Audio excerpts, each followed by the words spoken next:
ኦርቶዶክስ እኔ ልጇን ሌላው የልጅ ልጅ ነው መልእክት ያለውን ምልክት አስቀምጣት መልእክት አልባ አደረከው።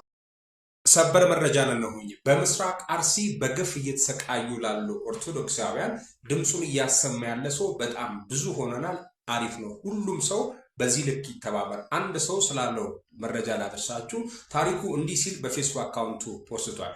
ለምርጫው ተሰባስበን እንጸልይ ሲሉ የነበሩ የሃይማኖት አባቶች በአርሲ ለሚሞተው ወገኖቻችን ኦርቶዶክሳውያን ግን ያሉት ነገር የለም፣ ሞት እምቢ ሲል ታሪኩ ይህንን ተናግሯል። ይችን አያዥ አንድ ነገር ልነግራችሁ ወዳለው።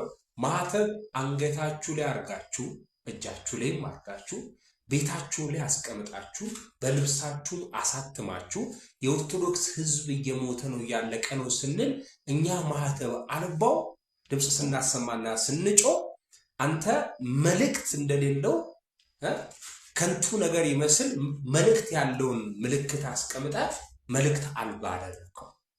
ስነ ስርዓት ያዙ። ይሄ ጊዜ ያልፋል። እመኑኝ፣ መጥፎ ጊዜ ነው ለኢትዮጵያ። ኢትዮጵያዊነት ስለያዘን ነው እንበረካል። ይሄ ጊዜ ያልፋል። ከባዱ ጊዜ ያልፋል። ሙስሊሙ ሆይ ብሎ በሚጮህበት ኡስታዝ ተነስቶ ጮዋል አይደለ? እንዴት አረከሳችሁት ብሏል።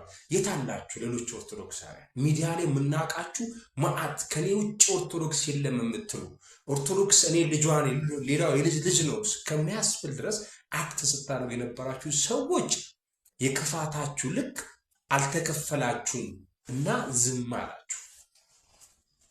ይሄ ጊዜ ያልፋል። እንተዛዘባለን፣ እንተያያታለን። የሀገር ጉዳይ ነው። እንድታስተውሉ ፈልጋለሁ። እኔ ይህን ቪዲዮ ሰራ መርጦ አልቃሽ ብላችሁ የምትሉ እንኳን መርጬ ያለቀስኩላችሁ እናንተ አሁንም አለቅሳለሁ። መርጬም ያለቀስኩት እኔ ስለሆንኩ ነው። መሳሳቴ ገብቶኛል። እስኪ አንተናና አልቅስ፣ ቢያንስ ድምጽ ሆኖ ገባ አይደል? የሙስሊሙም ይሁን የኦርቶዶክስም ይሁን የኦሮሞም ይሁን የአማራም ይሁን የወላይታም ኢትዮጵያዊነት አንድ ያደርገናል። ይህን ነገር ብላበት ጠጣበት። እንደ ኮረት እንደማይዋጥላችሁ አቅሉ። የአርሲ ኦርቶዶክስ ህዝብ ዛሬም ነገም ይመለከተናል። ኢትዮጵያ ያለ ኦርቶዶክስ የለችም። ይህንን እመኑ። ኢትዮጵያ ያለ ሙስሊም የለችም። ኢትዮጵያ ያለ ፕሮቴስታንት የለችም። አሁን እየሞቱ ካሉትና በተስኪያን እየተሰቃየ ካለበት ይችን ሀገር እናድናት። ሆይ ብለን ድምጽ እናሰማ። የአካባቢው ህዝብ እስካሁን ከዛ ተወልጃለሁ የምትሉ ሰዎች የላችሁም። የት ሄዳችሁ? ይሄን ማለት ወዳለው የታሪኩን ሐሳብ እንዲታችሁ